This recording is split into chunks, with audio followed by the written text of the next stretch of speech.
માલ આપી દીધો એટલે અમને ખબર પડે કે તમે શું મેળવું અમારી કેટલી ખામી છે અહીંની શું ખામી છે ખાસિયત બે વસ્તુ કહેવાની છે આ સામે છે બરાબર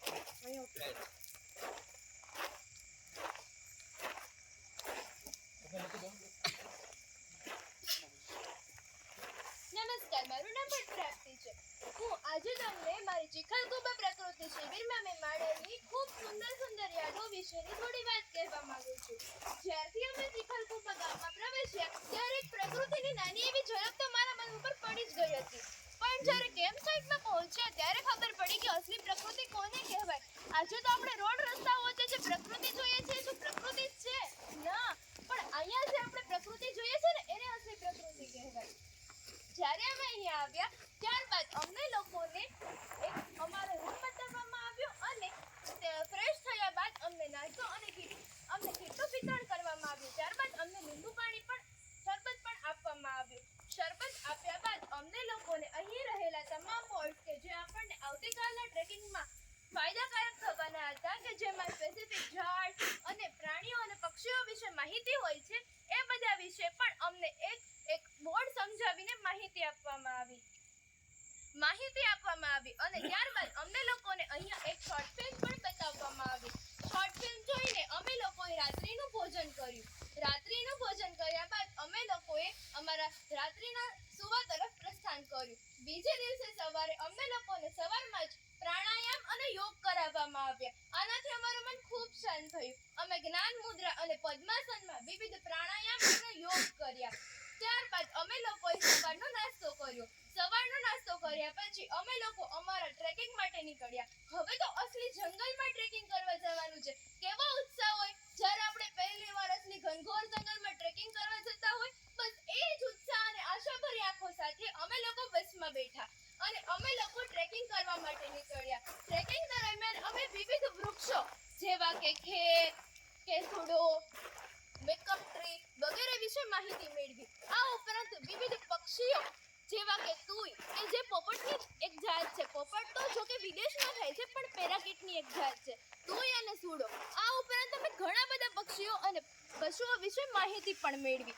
ખાસ કરીને વનસ્પતિ કે જે મેં ક્યારેય જોઈ જ નહોતી આટલી નજરથી.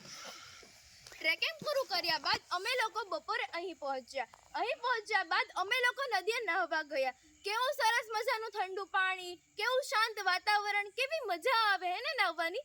બધા જ થાક ઉતરી ગયા. ત્યારબાદ અમે લોકોએ બપોરનું ભોજન લીધું. બપોરનું ભોજન કર્યા પછી અમે લોકો થોડી વાર એક નાનકડો બ્રેક લીધો. નાનકડો બ્રેક લીધા પછી અમે લોકો હવે અમારી ડ્રોઈંગ કોમ્પિટિશનમાં આવ્યા. ડ્રોઈંગ એટલે આપણા મનની વાત, આપણા મનમાં રહેલું ચિત્ર પ્રકૃતિ સાથે સાંકળીને અમે ઘણા બધા ચિત્રો દોર્યા. આ ચિત્રો દોર્યા પછી હવે અમે ફરીથી ટ્રેકિંગ માટે જવાના હતા. ફરીથી એ જ ઉત્સાહ અને એ જ ઉલ્લાસ સાથે અમે લોકો બસમાં બેઠા પછી અમને લોકોને ફરીથી ટ્રેકિંગ કરવા માટે લઈ જવામાં આવ્યા. અહીંયા અમને ઘણી બધી વસ્તુઓ બતાવવામાં આવી જેમ કે વિવિધ વનસ્પતિઓ કે જે અમે પહેલાના ટ્રેકિંગમાં નહોતી જોઈ અને હરણની આંખ અને સાબરના શિંગડા કે જે મેં પહેલી વાર નજીકથી જોયા. આ બધું જોવાની શું મજા હતી. બધો જ થાક ઉતરી ગયો અને વાતાવરણ પણ કેવું સરસ વાતાવરણ. આ વસંત ઋતુનું વાતાવરણ. વસંતના પુષ્પોની ફોરમ કેટલી મીઠી હોય. અત્યારે તો મોટા ભાગની વનસ્પતિ ખીલી ઉઠે, પ્રાણીઓનો પ્રજનન કાળ શરૂ થાય. આ કેટલું સુંદર વાતાવરણ છે. આમાં ટ્રેકિંગની શું મજા આવે. અને આ જ સાથે અમે કુદરતી દ્રશ્યોને માણતા અમારું ટ્રેકિંગ પૂર્ણ કર્યું. અહીંયા આવ્યા બાદ અમે એક શોર્ટ ફિલ્મ જોઈ કે જેમાં કહેવામાં આવ્યું કે દીપડો કે સાપ કે કોઈ પણ જંગલી પ્રાણી આપણે દુશ્મન નથી, તો આપણા જ દોસ્ત છે. બસ આપણે એની સાથે રહેતા નથી શીખ્યા. આપણે એની સાથે કેમ બચવું એના વિશે અમને થોડી માહિતી પણ આપવામાં આવી. આ માહિતી અમારા માટે ખૂબ જરૂરી નીવડી.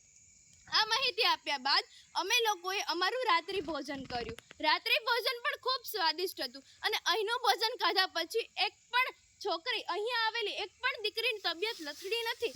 આ પણ ખૂબ સારી વાત છે.